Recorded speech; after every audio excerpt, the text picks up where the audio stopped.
Հայրենակիցներ, ես մի քանի հարցի կցանկանայի անդրադառնալ։ Առաջինը Կենտրոնական բանկը որպես հանրային շահի պաշտպան։ Լավ է իհարկե, որ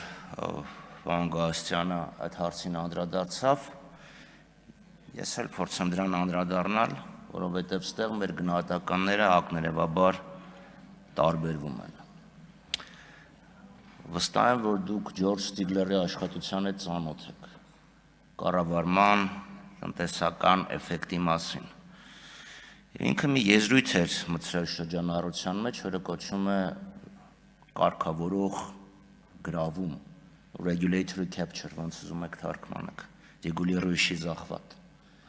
Երբ կառավարություն իրականացնող ներողություն, երբ վերահսկողություն իրականացնող մարմինները ոչ թե հանրային շահն են սկսում պաշտպանել, այլ սկսում են պաշտպանել վերահսկվող սուբյեկտների կամ վերահսկվող տնտեսության շահերը։ Փառք Աստծո, ունենք Հայաստանի բանկերի միություն, իրանք այդ գործը շատ լավ անում են։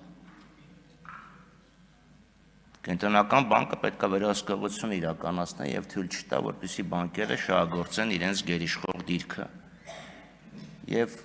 չարդարացված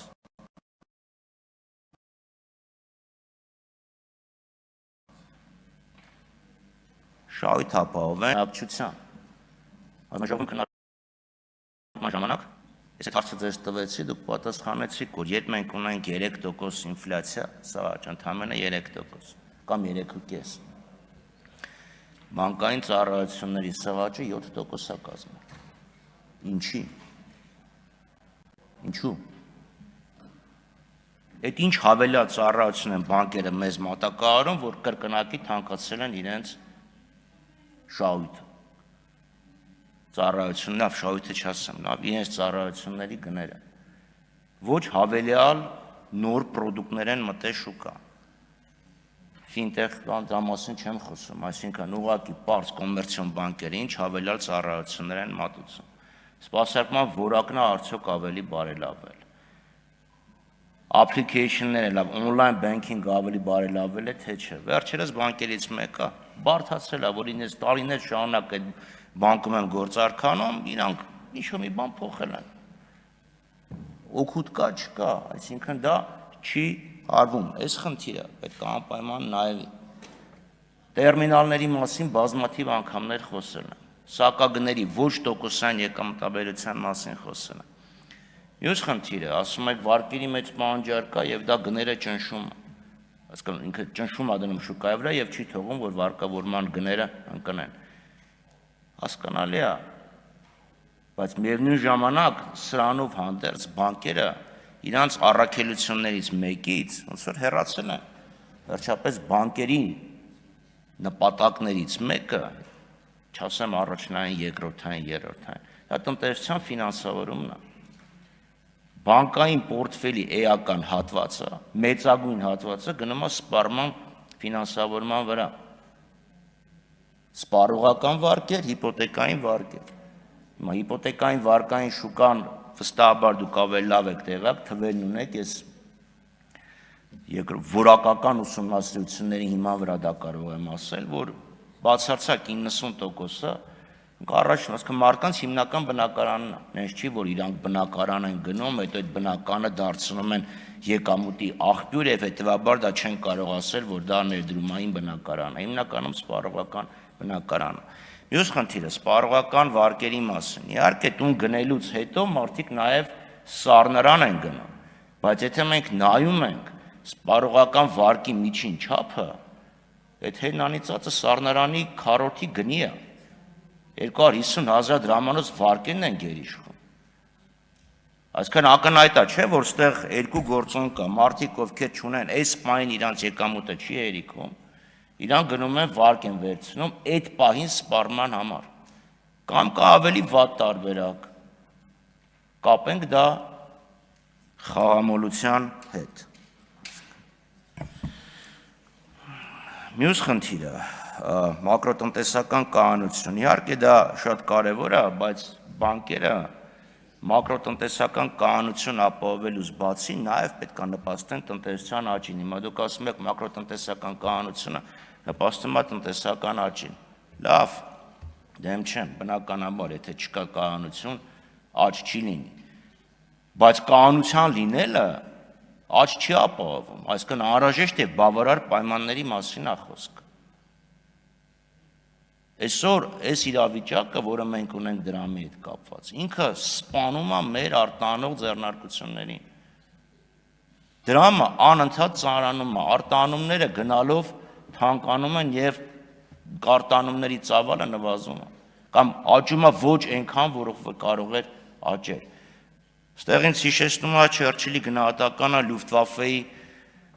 պատերազմի հետ կապված, որ ասում է, իրանք մտածում են մենակ որ երկինքը գրավելու մասին հաշվի չէին առնում տակի օպերացիաները։ Դուք լավ որ նշեցիք պարտատոմսերի խնդիրը, որ պարտատոմսերի ռիսկայնությունը ընկել է եւ այլն, ամբողջ աշխարհում է տոկոսներ ընկնում, դա էլ իր հետ է։ Ինչ որ մի բան արվում է շատ լավ, համեմատած 95 թվականի իհարկե սպրեդը նվազել է, բայց ես հասարակ բան եմ ասում։ Մի տարվա վարկերը դրամով, ներողություն, ավանդը 8%-ի կարգի է, 8.5-9, եթե ոչ ավել,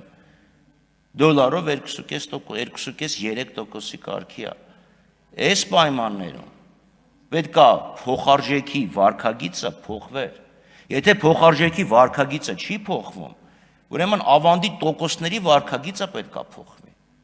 Այլապես մենք ընկնում ենք վարկագծային ֆինանսների տրամաբանության մեջ, մարդիկ ուղղակի դրամին չեն վստահ, որովհետև չկա խելամիտ պատճառ 400 կամ 375,000 դրամը պահել $1000 մեջ եւ տարվա ընթացքում ստանալ, մի տարի հետո ստանալ ընդամենը 3%, երբ այդ 375,000-ը կարող ես ներդրես եւ ստանաս 9%։ Չկա տեղ տրամաբանություն։ Պարտատոմսերի մասն եք խոսում շատ լավ, այդ դեպքում խզումը պարտատոմսերի շուկայի եւ բանկային շուկայի միջեւ։ Դա ինչով է պայմանավորված։ Եվ մի հարց կա, որ եթե ձեր հետ լիովին համակարծիք եմ, ստեղ իրոք պրոբլեմ է, բանկերի հետ խոսում ես, ֆինանսական կազմակերպությունների հետ խոսում ես, ստեղ մեզ մոտ ճիշտ անցյալ աշնաններ, բայց նաև կենսաթոշակային ֆոնդերը եկան, մարդիկ ինչ են բողոքում, ասում են, որ մեզ հարցերի բարձրացրեց, ասեն, բանկերը ֆինանսավորում են սպառումը։ Իրական տնտեսության մեջ փող համարյա չի գնում, ասում են, ձեռնարկություն կա, որ վարկավորենք, կամ ձեռնարկություն կա, որ ներդրում կատարենք։ Firebird-ի մասին նոր ասեցիք, անցյալ տարի այդ հսկայական փողերը ամեն մի կենսաթոշակային ֆոնդ ընդամենը մի իրական ձեռնարկության մեջ էր ներդրում կատարել։ Մեկի պարագայում ես կասկածներ ունեմ, որ այդ փողը Հայաստանից դուրս եկել գնացել է Իռլանդիա։ Բայց մենք ինչ դինամիկ աճող տնտեսության մասին ենք խոսում, եթե բանկերը ունեն լիկվիդայնություն, սարսափելի մեծ լիկվիդայնություն, բայց օրը ցերեկով լույսի ճրակով փորձում են վարկունակ ձեռնարկություն գտնել։ Իհարկե կասեք դա կենտրոնական բանկի գործը չի, փոխարժեքների մասով կարող այդքան համաձայն չլինեմ, բայց իհարկե դա կառավարության խնդիրն է։ Բայց այդ դեպքում մենք պետք է տեսնեինք հստակ ուղերձ կենտրոնական բանկից կառավարությանը, որ մենք չունենք վարկունակ, բանկունակ, bankable ձեռնարկություններ։ Պրոյեկտների մասին չի խոսքը, տնտեսության մասին է, ձեռնարկության մասին է խոսքը։ Լավ, շատ համառոտ մյուս հարցի մասին։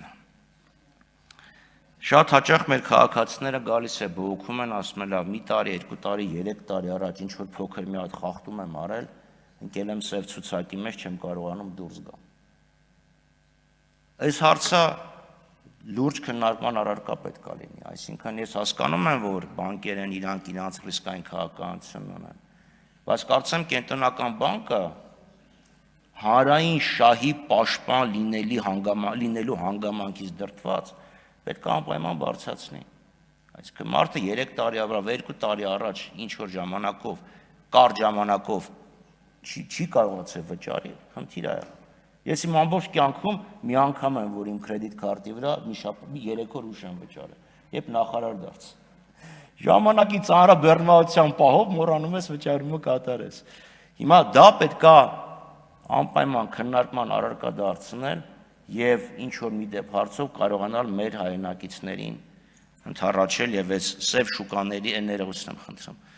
սև ցուցակների քաղաքականության վերանայման